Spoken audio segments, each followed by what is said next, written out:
So what I want to do today is bring it back into a point of focus. Bring the book of Haggai and how God used that here, in this congregation, how He's used it. Actually, I would go back, and I've entitled this Staying Focused. What have I got as the next slide? The shaking versus the building of the house of the Lord. So people's emphasis, point of focus, certainly how to restructure things, but the shaking, there can be a lot of emphasis, focus on that, or the building of the house of the Lord. I believe what God has said to us through this book is focus on the building of the house of the Lord. It's going to occur during a time period of intense shaking. They are going to be intimately connected together. The book of Haggai. I think I have this, a call to rebuild the house of the Lord. I want to go back to 2010. 2009, 2010.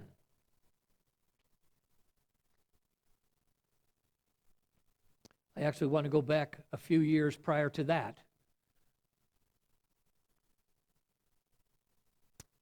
2008.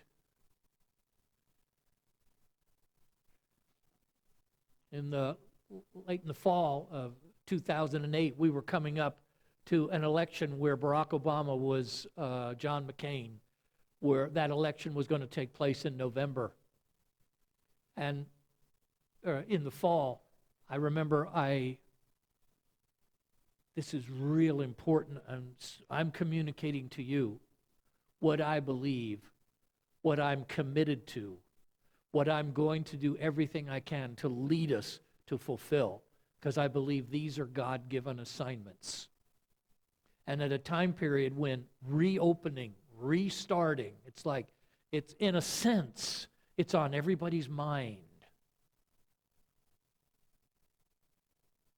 I found a picture that showed Barack Obama and John McCain. I was just searching the internet, and it said the 56th presidential election. It was the 56th. It wasn't when we elected our 56th president, because we've had multiple presidents that have served multiple terms. But it was the fifth, then, this would have been 2008, because there was election 2008, 2012, 2016, and we're facing one this year, 2020. But this was the 2008. And I just felt impressed that we need to pray. And one of the things that God has built into my life, around my life, I will continue to do. I believe the Church of Jesus Christ, one of the greatest spiritual resources that has been given to us, is praying in the Spirit. And I was told personally, you need to pray in tongues a lot, many years ago. And I have sought to follow that and to guide us in that direction. So in 2008, I posted that sign as a part of a message, because I was trying to encourage this congregation to enter into intercession for the election, the 2008 election that was going to take place in November of that year. So I'm back at 2008. And at the end of that message, there was a family attending New Covenant, and he came up to me, Gary Beaton, and he said, Russ, what do you know about the number 56? I said, I don't know anything about the number 56. I just know it's the 56th presidential election cycle, and I think I called the congregation to 9 prayer meetings, and it was the 56th president. Now, what would God do? There's impossible is not a word that he did. I don't even think he knows the word impossible. It's a word that we can become familiar with, and we recognize concerning God, nothing is impossible. With God, I don't think he thinks, and this is going to be impossible now. There's nothing impossible for him. And he said to me, what do you know about the number 56? I know nothing, Gary. I just found this picture that said the 56th presidential election. And so he said, boy, I've been having an interesting journey with the number 56. He said, I was over in England recently, and somebody sent me a letter. I stayed in their home. I sent them a thank you card. They sent me a note back, and they told me they appreciated me being in their home. And on the envelope, there was a 56 pence. It was from England, a 56 pence stamp. He said, I'd never seen a 56 pence stamp before. So he said, I just took a picture of it. Do you remember when we went to Famous Dave's? I said, yeah. He said, we sat at table 56. Okay. He said, I got one more. He said, I came to church one day here at New Covenant, and I was out in the lobby. Louis Jolliger came walking in and carrying a picture. And it was a picture of the American Revolution painting, and it was his birthday, and he'd been to a American Revolution celebration. And there was an artist there who would painted a picture that had French and Indians in it, and it was pointing to it. And the guy had 200 copies or 250 copies of it. And the man, it was his 56th birthday, Louis Jolliger's 56th birthday, and he decided he was going to buy himself a present, and he was going to get a copy of that picture. And he, in line, he was right, but the guy who in front of him got the copy number 56 of the 250 some prints that the artist gave, and Louis got 57. And so Louis found the guy still on the property, this old fort somewhere down in Fort Loudon area, I believe.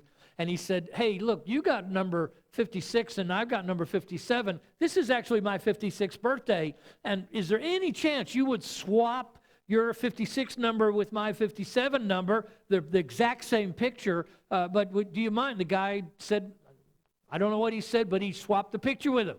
So Louis came in proudly showing this picture. Now, I think the angels had this all figured out. We've got to stun someone. So here's what we'll do. We'll have Louis buy that picture. We'll send him down there, and so God directing it.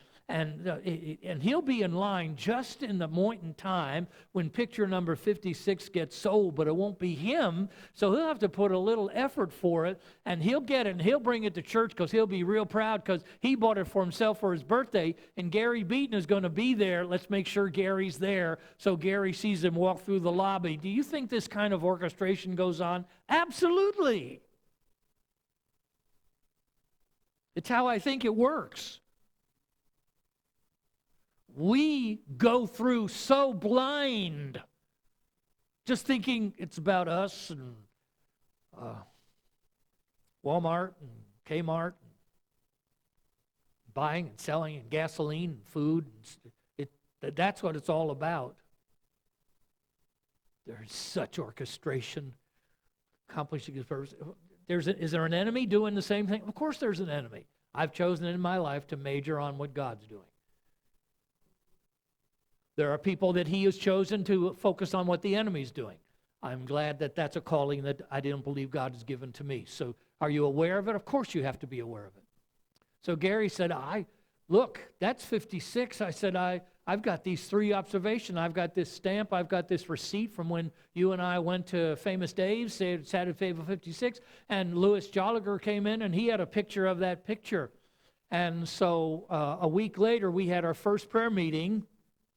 So this was on Sunday morning, the Sunday morning prayer meeting, and we'd been having prayer meetings since 2006. This was 2008, so 2 years. We had maybe 10 or 15 people on the average on every Sunday morning for pre-service prayer. And so this was a special emphasis. We're praying for the election, and this is where it came to me, the realization. We are, the spirit of intercession has been given to this house. It's so very important. This is how God taught me that. So we started the prayer meeting, and I thought on that morning, so it was Sunday morning, because the election was on Tuesday. This is 2008. And I noticed, wow, there's a lot of people in the room. When you're used to 15, then you got 30, and then you got 40, 45, and then you got 50 people, and, that's a big difference. And a couple of people, someone came up to me, James Anderson came up to me and said, there's 56 people here, Pastor. I said to him, man of faith, no, there's not. There's not. There's not 56 people. Yes, there is. There's 56 people. It's our story. It's part of our story. I'm getting to Haggai. It's part of our story. There's 56 people here. I said, no, there's not. That is impossible. Somebody came up to me. I think it was Dolly Sauls came up to me a few minutes later and said, Pastor, there's 56 people here. I said, Dolly, there's not 56 people here. Go count them again. There just can't be. A little while later, James came back. So I counted them again. There's 56 people here. I said, this is impossible. 56. It's the 56th election. So to me it was, wow, I think God's confirmed that he wants us to be a people who intercedes at a minimum for this election. Maybe on beyond that, but as an absolute minimum for this election. Well, because those 3 days, this is your history. Because for those 3 days, that's what I focused on, 9 prayer meetings. And we had a lot of people come for those 9 different prayer meetings. And so the rest of the time, I'd lead a prayer meeting. I'd go back downstairs to my office, and I'd say, I need to study out the number 56. I wonder if it's even in the Bible. Can you even find the number 56? So I would look up, and I would study, and I'd study the number 56, and I found out some fascinating things. They were just so fascinating. I found that the number 56 is the number only occurs 4 times in the whole Bible. Only 4.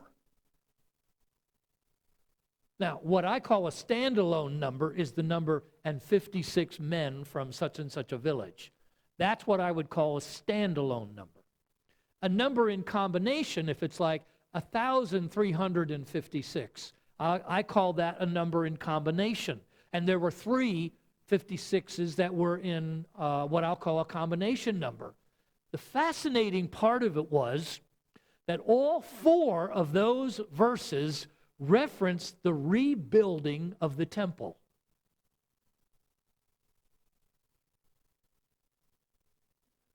All 4 of them. How many people went back to Jerusalem from Babylon to rebuild the temple? It's not found in any other context. Just in verses where it numbers the number of people or the number of priests who went back to Jerusalem from bondage to rebuild.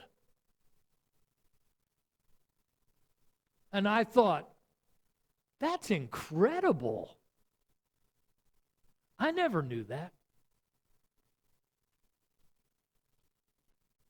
And during that time period, during those 3 days, my thoughts went back to what I consider the absolute most astounding prophetic word that was ever given to me. It was so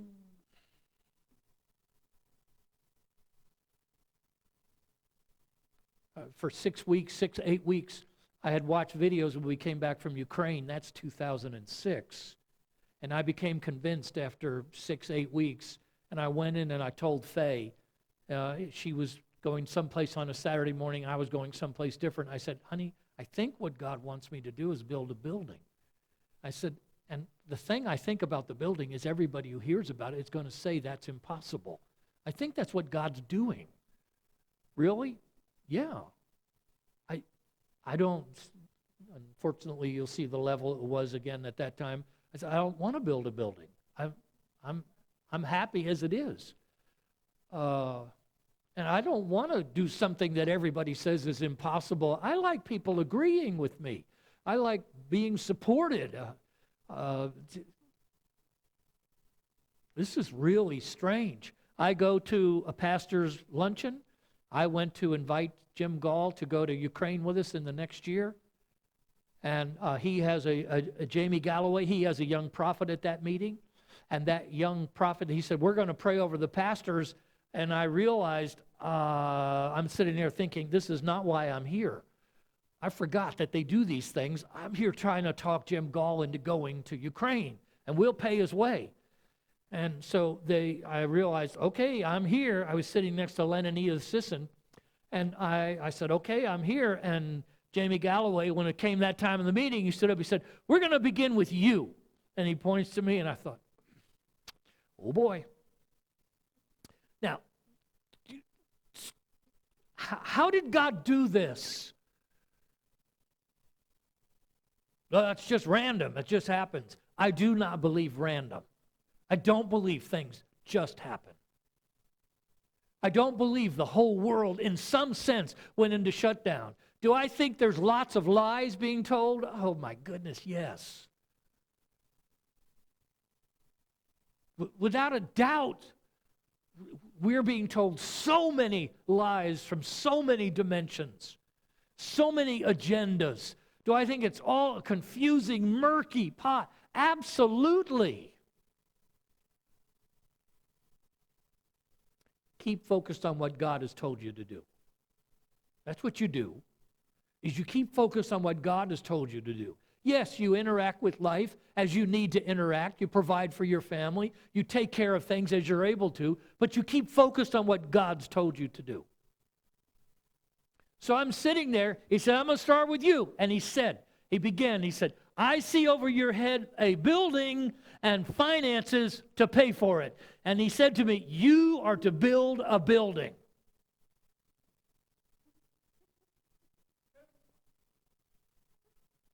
I have no way of telling you how that smote my heart. And then he said, and it is to be a house of prayer, not just for this nation, but for all nations. It is going to be a house of prayer. That thought came back to me during those 3 days in 2008. I've bumped up 2 years. Why do I believe the things I believe? So as we face this time period, I look and say, I wish we had replaced the water line when we did 2 years ago, when we had the big replacement back in November of 2018. But at this point in time, we're preparing the house of God for free-flowing, unhindered, non-wasteful use of water. It was actually a great time for us to finish the preparations. It was a terrific time. Do I wish we had taken care of the whole problem 2 years ago? Yes. But in looking at it now after the fact, was it a good time? Is it a good statement that's being made? The people of this place invested in trying to lose no more water and protecting it all the way into the building. It was a great time. Are you suggesting that that is connected with this and a global thing and so on? Absolutely.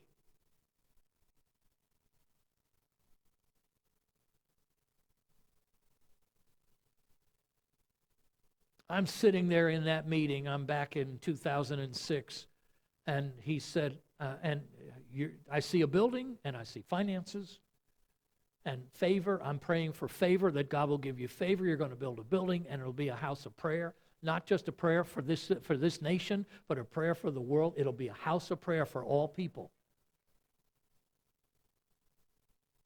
So 2008, during those 3 days of study, that comes to me. And I should know this. I didn't know it.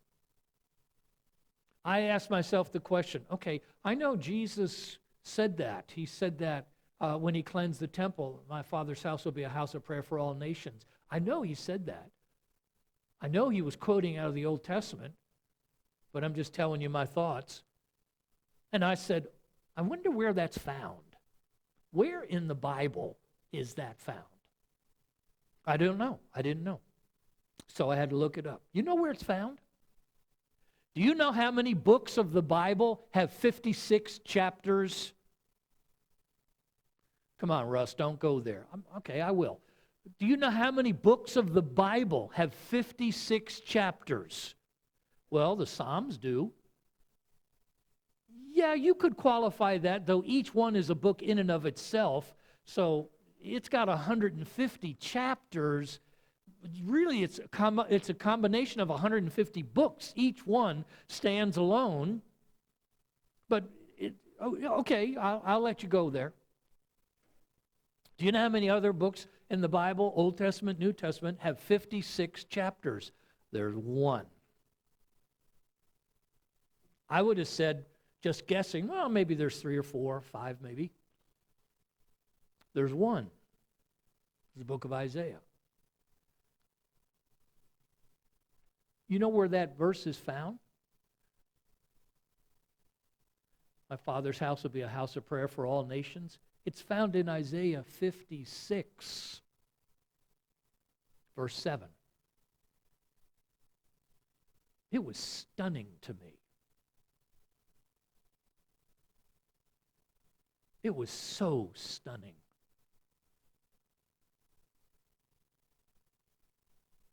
God will stun the heart because He wants you to remember it.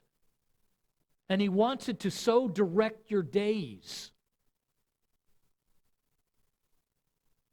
We can become so filled with the culture, with society, with secular life, with the needs of life, with family needs, with children, with grandchildren, with paying bills, with retirement, with the whole deal. We can become so drunken because we're just so consumed with those things. And God has us here on the earth to be a part of what He's doing to help Him in the garden that He's planting and the purposes that He's bringing about, that He is extending to us the phenomenal privilege of being a part of what He's doing.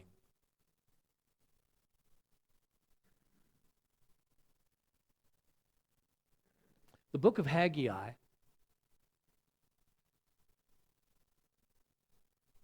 is 2010. In 2009, we went to the Temple Mount for the first time because I thought, wow, we're going to be involved in the rebuilding of the temple, involved in the rebuilding of the house of the Lord, and the rebuilding of what God's doing in the earth, the rebuilding, so to speak, the great final harvest. We're going to be a part of that. Why would God choose us? I don't know.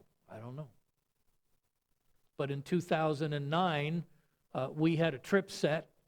We changed the date multiple times, and we ended up being a team in 2009, a team of 34, 36. Several of you in this room were on that trip, and we went and we prayed in all the corners. There's 8 corners, actually, of the Temple Mount, 32 acres in Jerusalem. There's an inner part, and that's built up a little bit, and there's an outer part, and we went and spent time praying in the Spirit, declaring this belongs to Jesus and His purposes. And we had a magnificent time. We went again in 2010. And we took 12 people the second time. And we just had a hard time. There was a couple, John and Maureen Sanger, who I really wanted to be able to go. And we set the trip, and people changed set their vacations and so on. And they couldn't go that week, so I postponed the trip for another week or so. And I understand all of that. I understand all of these things. Now, what I think was happening behind the scene is the angels, God had said to the angels, okay, go help this boy out. He's going at the wrong time. That's not the week he's supposed to be there. He's supposed to be there the next week, but he thinks he's going this week. So help him out, help the people, visit all the people, give them grace in their spirit. But that's the wrong week. So we changed the week. Our administrator was very unhappy with me, and we changed the week. And we ended up being there on the Temple Mount in April. This is 2010, April of 2010. We are on the Temple Mount, and we're in alignment of, we had 12 people, and we're in alignment of Ezekiel's temple. We had studied Ezekiel's temple just to a degree that we got a vague idea of its alignment. And we were standing there on the Temple Mount praying, which was illegal, and just calling for God's purposes. Whether that's where the Elijah's temple ultimately was going to be built or not, we didn't know. That wasn't our purpose. Our purpose was just to say, okay, in a figure, Lord, here we are. Just we're saying, be built in the name of Jesus at the time period, in the location, and all of that.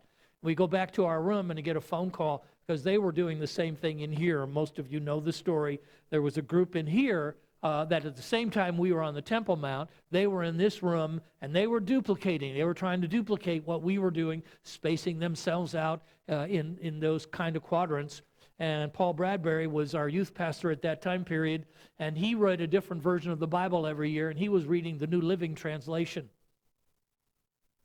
And he comes in and he said, you know, they can't read the Bible right now on the Temple Mount where they are. This is your story.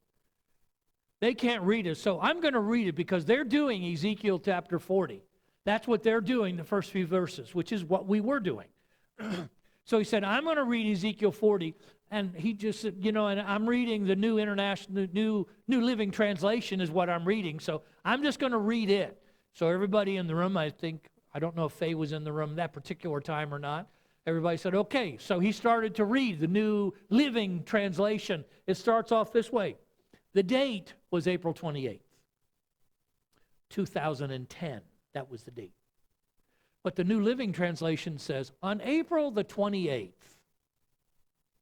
Ezekiel was taken by this angel being and took him over to where he was looking the Temple Mount in Jerusalem. Took him from Babylon. And when that was passed on to me, I said, no, it's not true. Those things don't happen. That does not happen. It can't be. It cannot be that we would find ourselves there on that day, and it wasn't our exquisite planning, it's through all of my bumbling about.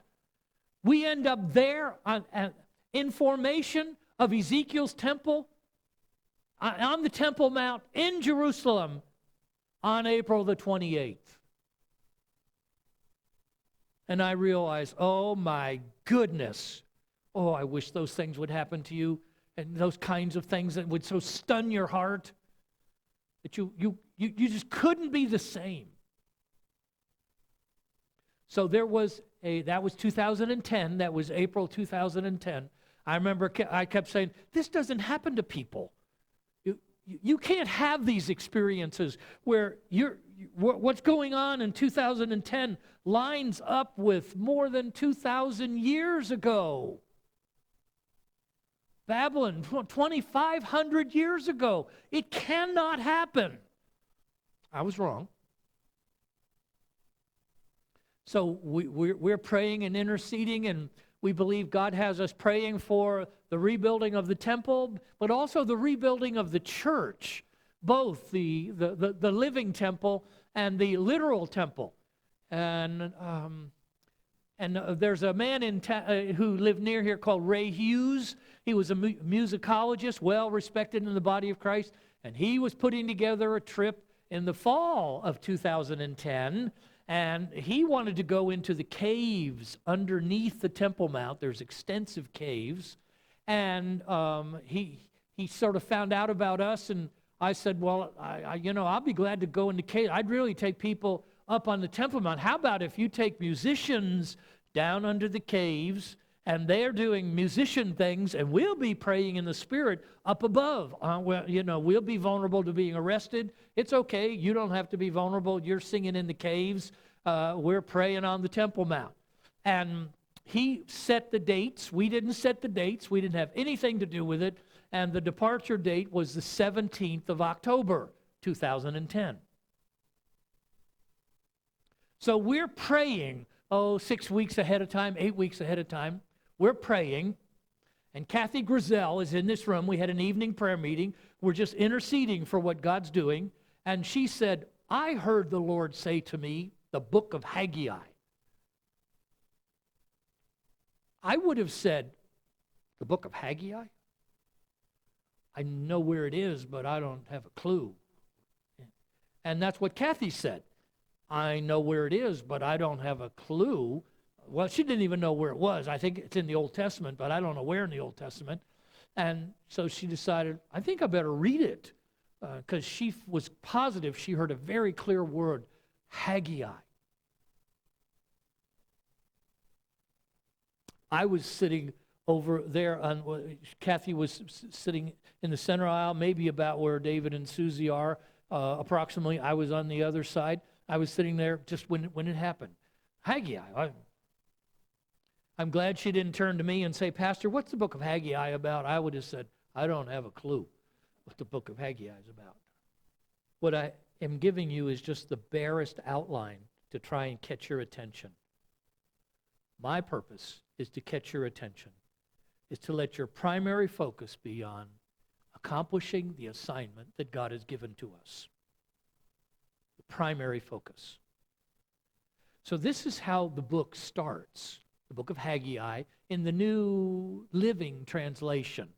What they do is they translate the dates to our calendar all the way through. They put a lot of effort to it. Do I think each one of them is absolutely inerrant? I don't know.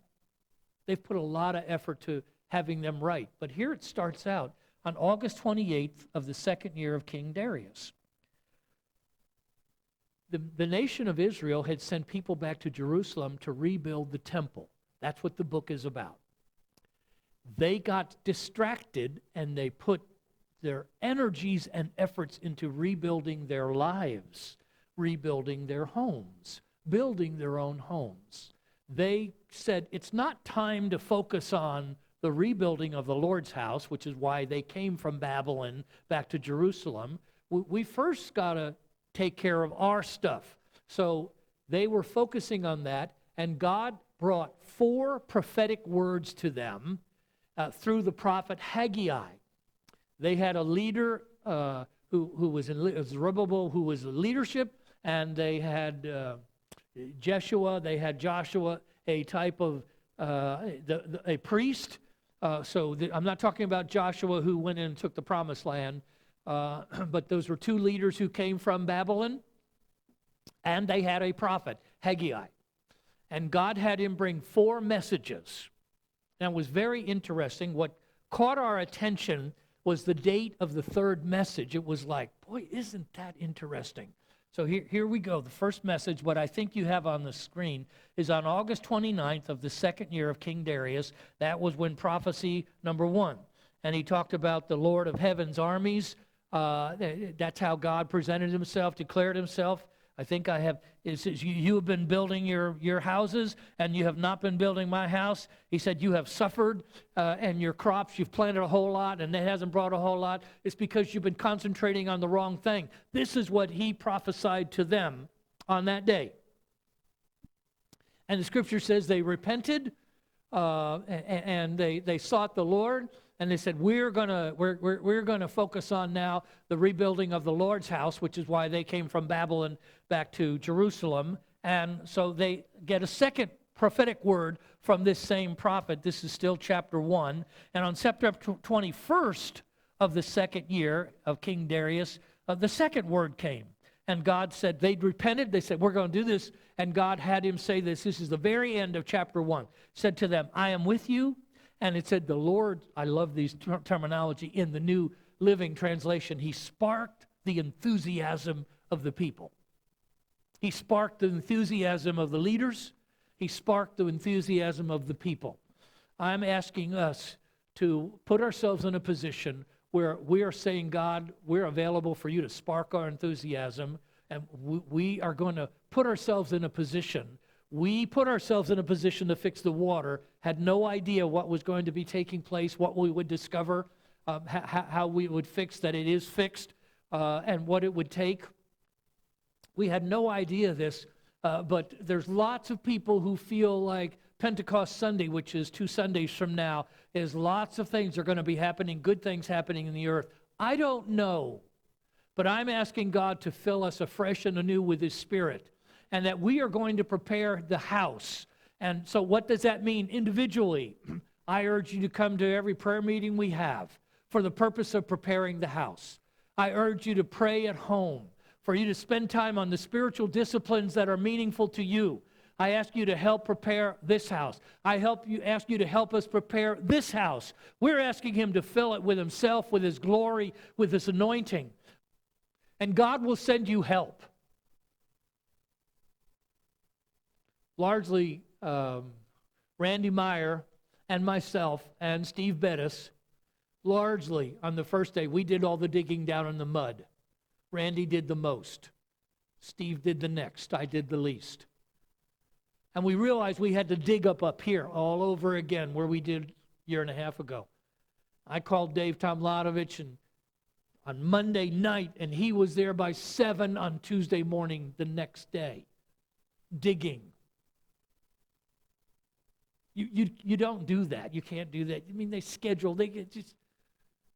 I called him in the evening, Monday night. I'll be there. He was there 7 o'clock. Pardon? With his machine, digging the thing out. He had a backhoe, which is what we had to have. I told him, Dave, we're going to pay you, because this is the second time when he finished. I said, Dave, let me go get a check. He said, I'm not going to take your money. I said, Dave, come on, this is the second time you've done it. I said, I'm not taking your money. And then most of you don't know it. It was a mess. It was big clods of clay. And Dave just felt real bad about that. He did all the backfilling and running over it with this heavy piece of equipment. It was still a mess, and several days later, he contacted Larry King, used to attend this congregation for years, said, Larry, get that fabulous rototiller that you got, and we're going over to NCF. We got to fix that area in the front of the church. And you got a rototiller with your... So they came and they rototilled the daylights out of the thing. The second prophecy was on September 21st. That was interesting. These were facts about the book of Haggai. This is 10 years ago. 10 years ago, 2010. Then the third one really caught our attention. This is the second chapter. There's only 2 chapters. And on October 17th, a third message. And we noticed that. Kathy noticed that. I thought, that's when we're leaving on the trip to go back to the Temple Mount on the 17th.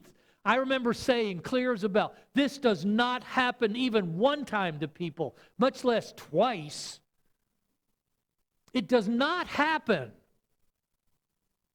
And I'm telling you, if it does, you better let it so smite your heart that you're in. You're making this up. Oh, no, I'm not. No, I'm not. On October 17th, the third message was, keep building. He said, I'm going to shake everything. The earth, the land, the sea, the sky, all the nations. Is that what's going on right now? I don't know. I just think this is kind of the appetizer. The appetizer, yeah, I think the real shaking, well, isn't this significant? This is really significant. It's really significant. But this 2,500 years ago, I'm going to shake everything, and there's greater glory coming. The glory of the latter house is going to exceed the glory of the former house. And there was a real admonishment to live holy. Don't play around. This is not the time to be slipping in. How much looseness can there be in my life? How pure can I walk before the Lord? Because He's with me. He's watching me. He's there. It is possible to please Him. The way I live my life can please you. Hebrews 11:6. Now without faith it's impossible to please Him. He that cometh to God must believe that He is, and that He's a rewarder of those who diligently, it means also earnestly, earnestly seek Him. He's a rewarder. Come on, we're too old to waste it. That just was so striking. October the 17th. That's the day we're leaving with Ray Hughes. He was his trip, and we were on top of the Temple Mount, and they were underneath in all the caves underneath. It was a fabulous trip.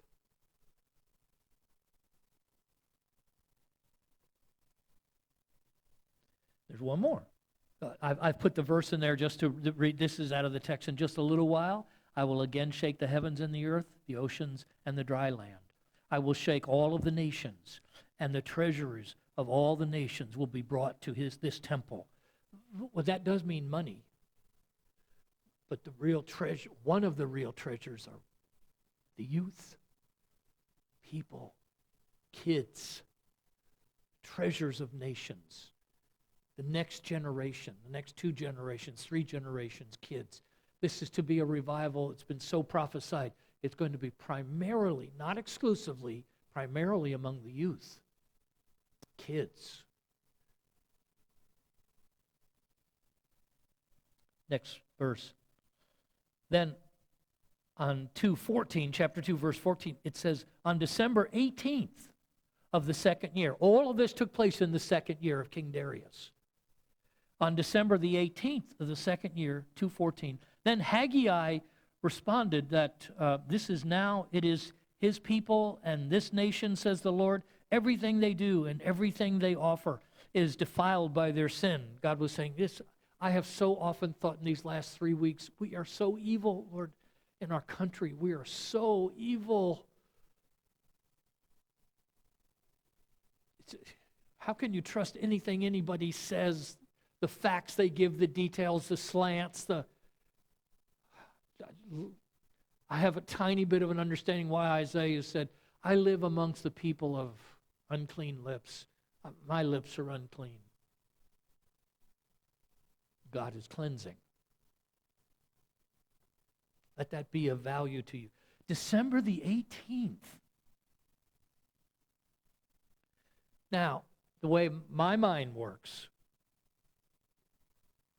that was pretty good that October the 17th appeared in that, and that's when we were leaving on our second trip, and we were going to the Temple Mount, and we were praying, let the glory of this house, and we were more focused on the building, and since then we've become more focused on the people, the harvest, which are the people of the building, and it's both, my opinion is, it's both of those dimensions that God's given us the privilege of being a part of our assignment, not our ideas. And I remember I started asking the question, because it's just 2 short chapters. Well, where's the 56? Where's the 56? Because God's been using the number 56 over the past several years to so dramatically capture our hearts that I wonder in Haggai, where's the 56?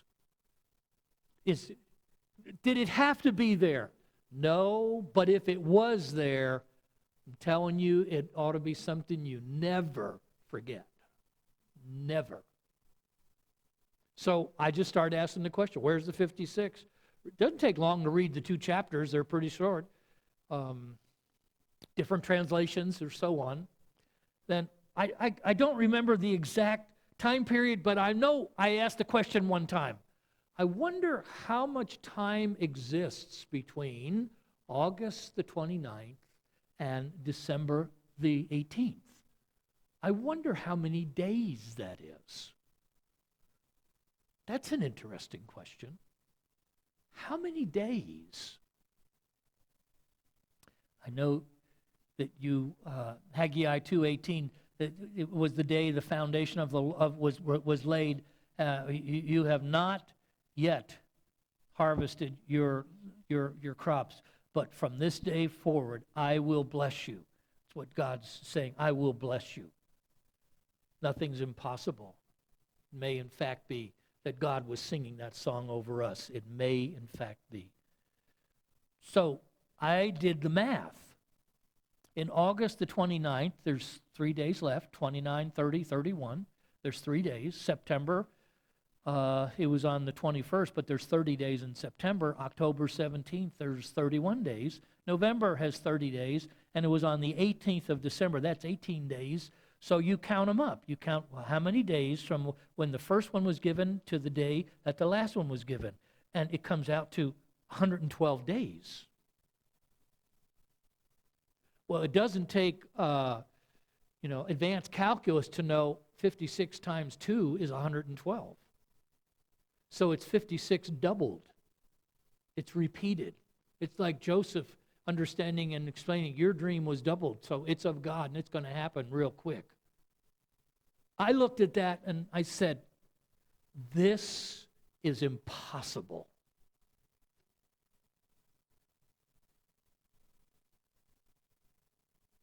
What God said to them, there's going to be shaking, but you are to concentrate on the rebuilding of the house of the Lord. Who is on your side? The Lord of the Lord of the armies of heaven. That's a pretty good person to be on your side. The Lord of the armies of heaven.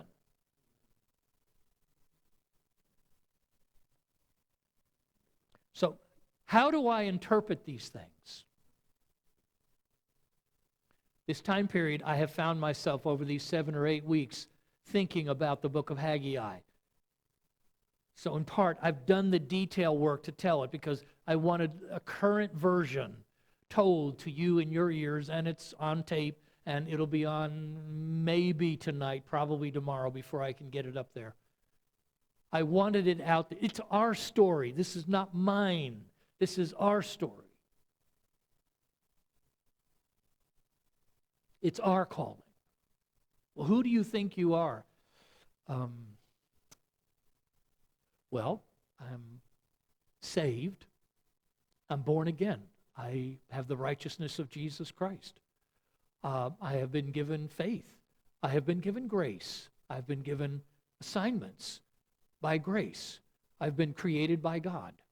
He knew when I was going to be born. He knew us, where we were going to be, when we would come together, how he would draw us to this place. We're an assemblage of what God has assembled together to accomplish his purpose. Where we're not capable, that qualifies us. Where we got big trouble is when we feel we're qualified to do this. We're not qualified to do this. All our part is to believe. And to so structure our days, order our days. So I am asking you to join me in how I spend my time, how I have been spending my time, in helping to prepare this building, just as a physical declaration. The clean windows is not going to be the answer for the world. But it is a declaration of the people who have this place. This is your house, and as much as we can keep it clean, we're going to do it. But we're asking you to fill it with your spirit and to bring the enthusiasm, spark enthusiasm in everybody's life. We're asking you to do that. So you really think there's a real call on this congregation? I do.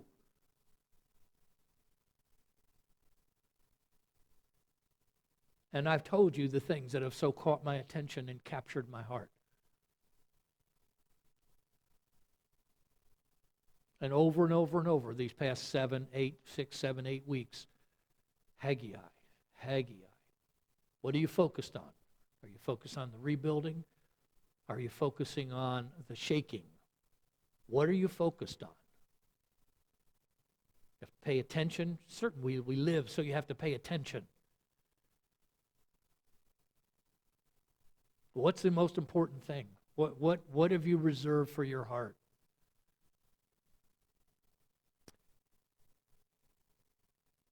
It's almost like it's obvious. God is saying, okay, it's a restart. So maybe there's some things you can adjust. I'm suggesting we adjust it in the direction of what's already been given to us, not searching for, what can we do? We need to come up with something. What's everybody else doing? I don't want to come up with what everybody else is doing. I want to fulfill what's been given to us, what's been confirmed to us, what's been given and confirmed biblically to us. in such a fashion that you can't really argue with it other than say it means nothing. It just doesn't mean. In my mind, it's like the scribes and the Pharisees did when Jesus raised Lazarus from the dead. They said, try not to be offended. We got to kill Lazarus now and Jesus because they're starting to believe on Jesus because of Lazarus. Can you believe that?